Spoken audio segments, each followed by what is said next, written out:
mitos yang berkembang di masyarakat mengenai tanaman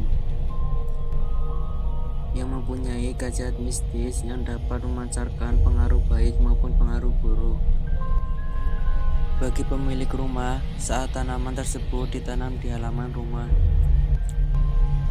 Bahkan tidak sedikit yang percaya walaupun sudah tinggal di perkotaan. Meskipun sudah banyak teknologi, tapi orang-orang Indonesia masih sangat percaya dengan hal-hal yang berbau klinik, magic, mitos, dan yang lain sebagainya.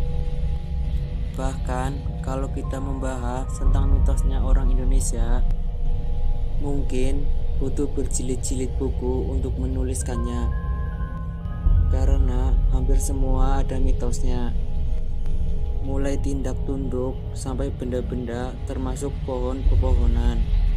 Perpohonan bagi orang luar negeri mungkin hanya sebagai dari bukti keanekaragaman hayati, tapi bagi orang Indonesia, pohon-pohon memiliki arti khusus. Tidak hanya tentang pohon yang katanya menjadi tempat tinggal makhluk halus, tapi juga kepercayaan khusus yang lainnya. Sebelum melanjutkan video, jangan lupa tekan tombol subscribe dan tombol loncengnya agar tidak ketinggalan video terbaru lainnya. Berikut beberapa mitos tentang pohon yang masih lekat dengan orang Indonesia. Jangan tebang pohon beringin apapun alasannya. Pohon beringin seringkali dikaitkan sebagai pohon yang sangat bertuah dan kental dengan hal mistis. Lantaran pohon beringin mempunyai nilai klinik yang tinggi dan masyarakat Indonesia pun masih sering mengeramatkannya seperti benda-benda keramat pada umumnya. Pohon beringin juga mempunyai banyak pantangan dalam memperlakukannya. Misalnya, pohon beringin dilarang untuk dikencingi, kalau tidak akan kena sentil atau cacat. Tapi juga ada himbauan untuk tidak pernah menebang pohon beringin dengan alasan apapun. Mitosnya, barang siapa yang menebang pohon beringin ini bakal miskin sampai 7 turunan. Alasannya kenapa pohon ini dilarang ditebang biasanya dikaitkan dengan kepercayaan kalau pohon beringin adalah tempatnya makhluk halus tinggal. Makanya ketika pohon beringin ditebang, mereka bakal marah dan kemudian akan balas dendam dengan membuat pelakunya yang menebang pohon beringin akan menderita kemiskinan sampai ke anak keturunannya. Jangan menanam pohon pisang di depan rumah. Pohon pisang juga sering kali dikaitkan dengan mitos-mitos, dan biasanya orang-orang akan langsung mengaitkannya dengan salah satu makhluk halus. Menurut masyarakat, konon pohon pisang adalah tempat favorit hantu pocong. Mungkin karena kesamaan bentuknya yang tegak lurus itu ya. Nah, selain itu, ada mitos lain tentang pohon pisang ini.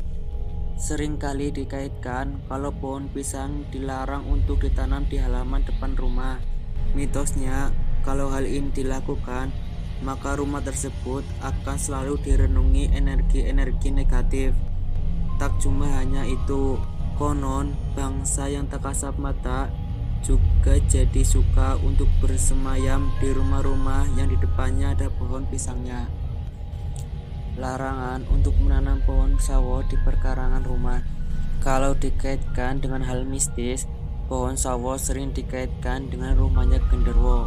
Makanya ketika melewati pohon sawo selepas maghrib, biasanya sering tercium bau bakaran ubi atau singkong yang bisa menjadi tanda eksistensinya makhluk gaib yang satu ini. Soal mitos, banyak sekali kepercayaan di masyarakat yang menghubungkan pohon sawo dengan rumah.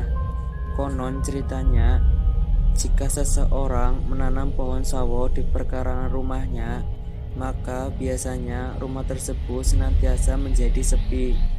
Tidak hanya suasananya, tapi juga penghuninya yang akan selalu berganti-ganti dengan alasan khusus.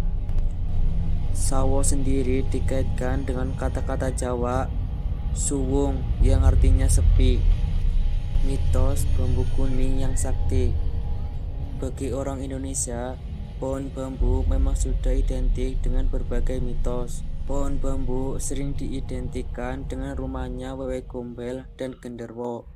Bahkan katanya kalau ada anak yang bermain di dekat gerombolan bambu saat waktu maghrib, maka bisa dipastikan si anak tersebut akan menghilang.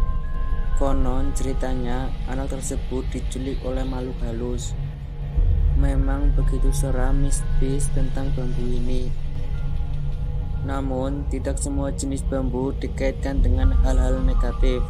Misalnya, bambu kuning yang dikaitkan dengan pembawa energi positif bagi pemilik rumah. Banyak pakar yang mengatakan keberadaan bambu kuning akan membuat penghuninya sejahtera secara ekonomi. Tak hanya itu, bambu kuning juga dipercaya mampu menangkal sihir-sihir. Mitos pohon bougainville dan jodoh. Ada banyak alasan kenapa seseorang susah mendapatkan jodohnya. Bisa dengan lantaran alasan ekonomi, penampilan, sehingga sifat-sifatnya. Tapi ketika seseorang sudah punya kualitas bagus, tapi masih jomblo atau belum mendapatkan jodoh, jangan-jangan dia melakukan sesuatu yang bikin seret untuk mendapatkan jodoh. Misalnya dengan tinggal di rumah yang ada pohon bougainville-nya. Konon ceritanya, jika pohon ini berdiri di pelantaran sebuah rumah, maka salah satu penghuni rumah tersebut akan susah mendapatkan jodohnya. Tentunya ini hanya mitos yang tidak wajib untuk dipercaya. Tapi bagi yang kebetulan kondisinya pas, sedang susah mendapatkan jodoh dan punya pohon yang satu ini, coba deh cari alternatif untuk menjauhi pohon tersebut dan lihat hasilnya. Itulah beberapa mitos yang masih beredar di masyarakat tentang pohon. Tentu saja ini dikembalikan kepada pribadi masing-masing untuk percaya atau tidak tentang hal tersebut. Mitos sendiri memang sudah di luar nalar, tapi biasanya apa yang turun dari orang tua dulu kadang ada benarnya juga. Dan perlu diingat, mitos ini anggap saja sebagai tambahan pengetahuan dan ambillah hal yang positifnya, karena jika semakin dipercaya akan membuat Anda tersugesti dan takut. Apabila kalian suka dengan video ini, jangan lupa share ke teman kalian agar mereka tahu juga apa yang kalian tahu.